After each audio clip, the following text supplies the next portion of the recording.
There are a lot of people that make the mistake of saying that the mind is beautiful and pure, so we don't really have to do anything for enlightenment. The mind is beautiful and pure already. I object to this statement. It is wrong to think in such a way that everything is totally empty.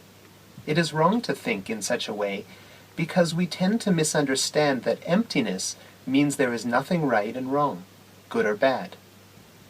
Whether we kill someone or not, then, wouldn't matter to such a person. It is very dangerous to keep such beliefs where the mind isn't based in truth and wisdom.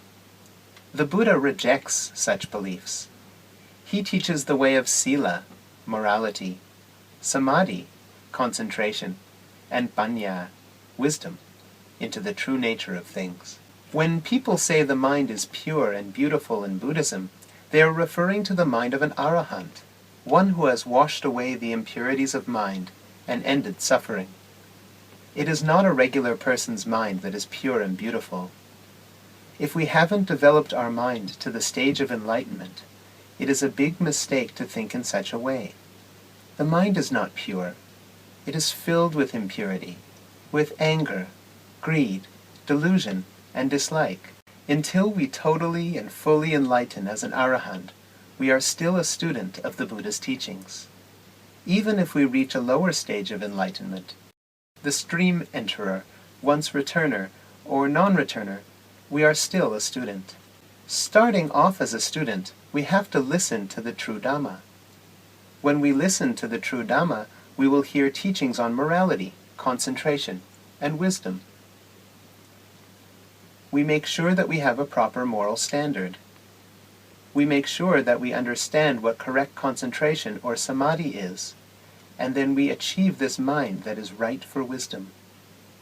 And then we learn what it is to develop wisdom. We need all of these pieces. We can't just practice wisdom alone, without having proper samadhi, or without having a proper moral standard. If we want to bring these three areas of training down to the most essential factor, at the root of it all is mindfulness. Cultivating mindfulness is the most crucial ingredient.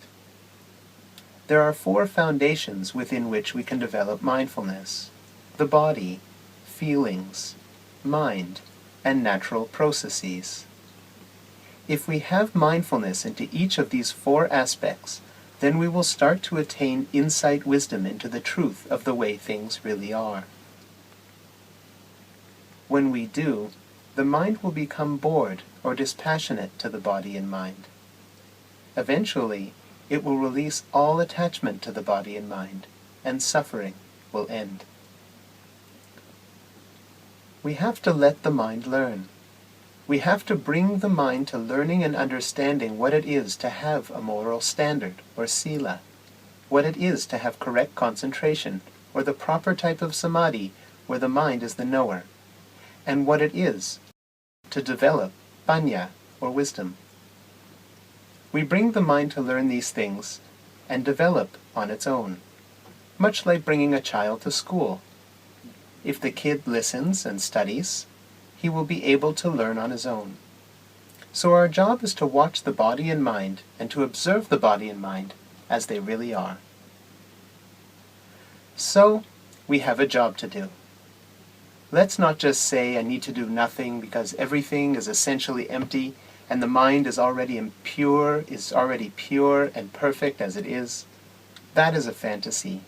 We have a job to do, and that job is observing this body and mind and seeing their true characteristics.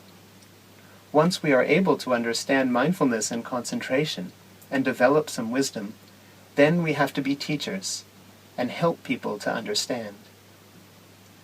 Some of us here who have an understanding of the truth, we can teach those to gain understanding as well. We all do our part in helping and spreading the Dhamma. Some people are helping to build the website, some are helping to make books. I have students that print books for free. I have students that print books for free, available here, and some books are in bookstores as well. But of course, I don't have a copyright on my teachings. I teach for free. My books are for sale. even in 7-Eleven stores, but I don't receive, nor am I interested, in any profits.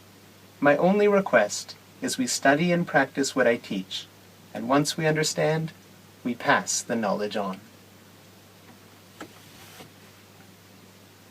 Okay, thank you, May.